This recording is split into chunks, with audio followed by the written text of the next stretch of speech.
여러분 안녕하십니까? 다파뉴스입니다. 그동안 무기체계 제한평가 제도에 방산업체 애로사항이 반영되지 않았다는 의견이 제기돼 왔습니다. 이런 가운데 방위사업청이 처음으로 업체 관계자들과 제안서 평가 토론회를 열었습니다. 보도에 박지영 기자입니다. 방위사업청이 처음으로 제안서 평가 토론회를 지난 8일 열었습니다. 무기체계 제안서 평가 업무와 관련해 방산업체의 다양한 의견을 수렴하기 위해서입니다. 오늘 관련 기관에서 많은 의견을 제시했는데 이와 같은 것들은 장기, 중기, 단기 과제로 분류해서 평가 지침에 반영함으로써 누구나 공감할 수 있는 공정하고 투명한 평가가 이루어질 수 있도록 하겠습니다.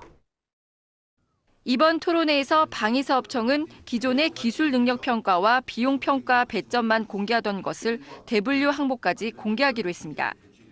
또한 평가 결과는 총점만 공개하던 것을 중분류 점수까지 공개한다는 방침입니다. 또 제안서 평가 시 업체의 설명이 필요한 경우에는 최대한 빨리 통보해 업체가 준비 기간을 확보할 수 있도록 하겠다고 밝혔습니다. 아무래도 업체들이 제안서 준비할 때 상세 절차나 이런 거 알게 되면은 또 내실 있게 준비할 수가 있고 또 이런 부분들은 상당히 제 입장에 보면 상당히 궁금한 부분들이었는데 상세히 알려주시니까 감사드리고요.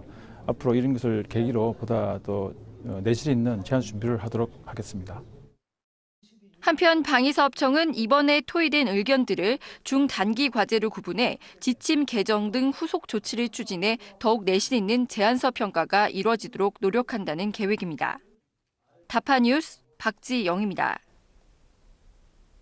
중소기업들이 국방 분야 판로 개척을 겨냥해 개발한 신기술들을 소개하는 자리가 마련됐습니다.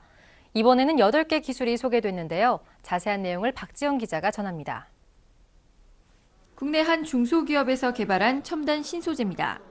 이 회사는 단열 효과가 뛰어난 에어로젤을 셀 타입으로 만들어서 상용화하는 데 성공했습니다. 이 소재가 군복에 적용될 경우 극한지에서도 큰 온도 변화 없이 근무나 훈련이 가능해집니다.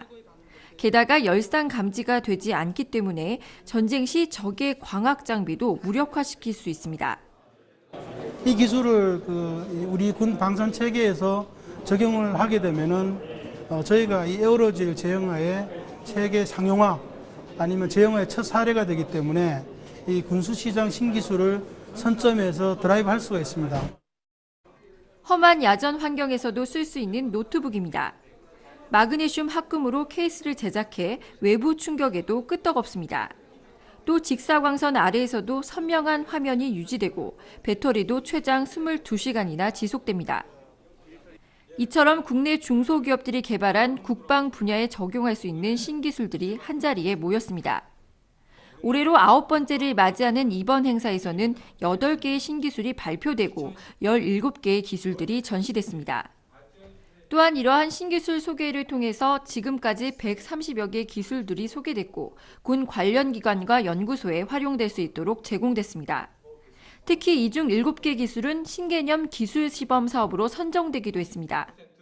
민간의 기술을 소개를 받는 것은 군 쪽에서도 굉장히 중요한 일입니다. 왜냐하면 군 기술 전문가는 한정될 수밖에 없습니다. 그래서 이러한 기술은 저희한테도 도움이 되는 거기 때문에 지속적으로 확대를 하고 이 횟수도 여러 번 더 늘리고 이러한 행사를 통해 중소기업들은 국방 분야 판로 개척에 물꼬를 틀 수 있는 좋은 계기가 될 것으로 보입니다. 다파뉴스 박지영입니다. 군 스마트 모바일 정보화 환경 구축을 위한 유망 정보 기술을 발표하는 심포지엄이 지난 4일 개최됐습니다. 이번 심포지엄에는 국방부와 방위사업청, 방산업체 등 산학연 관계자 500여 명이 참석했습니다. 특히 이 자리에서는 미래 유망한 국방 IT 기술 30가지가 소개돼 눈길을 끌었습니다. 이 밖에도 정보 시스템과 네트워크, 임베디드 소프트웨어 트랙에서 국방에 도입 가능한 정보 기술의 정책과 추진 방향 등 다양한 주제가 발표됐습니다. 다음은 다파 단신입니다. 항공기 사업 부장을 단장으로 한 방위사업청 대표단은 지난 10일부터 11일까지 이틀간 인도네시아 방산 전시회에 참가했습니다. 인도네시아 방산 전시회는 육해공 통합 방산 전시회로 우리나라는 기아자동차와 두산 DST 등 12개 업체가 참가했습니다. 방위사업청이 소요군의 애로사항을 신속하게 해결하기 위해 지난 3일 청 인트라넷 홈페이지 게시판에 전용 소통 창구를 개설했습니다. 기존 전자민원 창구와 방위사업 마당을 폐지하고 소통 창구로 게시판을 일원화해 방위산업 전반에 관한 질의와 제안, 애로사항을 편리하게 신청할 수 있도록 했습니다. 국방기술품질원 서울센터는 지난 9일 가스 취사 세트 업체 간담회를 개최했습니다. 이날 간담회에서는 가스 취사 세트에 대한 기품원의 국방 품질 경영 업무 규정과 절차를 소개하는 등 모두 4개 주제를 중심으로 발표와 토론이 진행됐습니다.